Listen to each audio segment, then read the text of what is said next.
Mount Vernon Boys and Girls Club presents The Bird and the Hippo, written by Rebecca Murray. Well, it all started in a big river in Kenya, Africa. It was somewhere around spring, and all the birds were coming back. It just so happened that one of the birds wasn't watching where it was going, and it crashed into a tree. Down, down, down he went, till he hit something hard. But he didn't hit the water. He didn't hit a rock, although it did look much like a rock. It was a dark gray color. It was a hippo. It was a lady hippo. Lady Hippo looked back and said, "Oh no, not another one. Every year the same thing. A male bird is all excited and hits something. Seems like I'm the target for birds." The bird woke up. He said, "Where am I?" "You're on my back, can't you see?" said the hippo. The bird looked up. "But where am I? I mean, what city? What town? I hope it's Hollywood, California. I want to get into the movies." "Hollywood, California?" exclaimed the hippo. "Why, that's halfway around the world from here. This is Africa." "Africa?"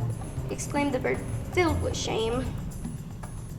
"I knew I should have made that left turn in Germany. Oh well, I might as well make the best of it." "Yes. Well, you're probably hungry. So come on and I'll show you where the food is." So the bird ate, and a few months went by. It was late summer, and the bird and the hippo were resting. "Hey, what's your name anyway?" The hippo looked puzzled. "Well, let me put it in another way. What do animals call you?" "Oh, that. Everyone calls me Mitty." "My name is Fritz." The hippo started laughing. "Fritz? That's a funny name for a bird." "Well, Mitty's a funny name for a hippo. You're not very Mitty to me." "Well," said the hippo, now very red in her face and turning redder. "you can just get off my back." "That suits me just fine." The bird flew to shore and said, "I didn't like your back anyway. It's lumpy." The hippo started crying. Before nightfall, they made up and were friends again. It was getting colder by the day, and one morning the hippo woke up. She looked on her back and found a note.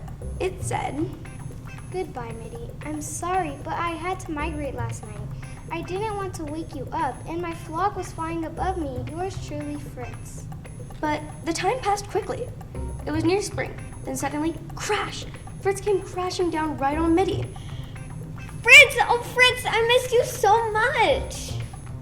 "You haven't changed a bit." Then all of a sudden, they heard a voice calling. Fritz, Fritz, where are you?" "Here I am," said Fritz, calling back. They saw a beautiful bird come gliding down and sit on the hippo. The bird said, "Oh, who's your friend?" Mitty glanced at Fritz. "Well, who is she? Don't just stand there, introduce us." Fritz introduced them, and they all became very good friends. Fritz told Mitty that the bird's name was Heidi, and they were married. Heidi was going to have some little chicks, and she built a nest on Mitty's back. One cool evening, Heidi woke up.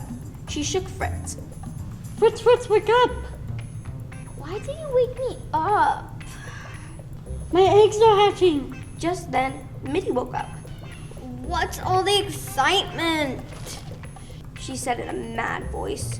My eggs are hatching! Just then, all 4 eggs hatched.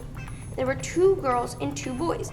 They were all very healthy. It was getting near winter, and all the birds learned to fly. One day, Fritz heard a sound up in the sky. He looked up.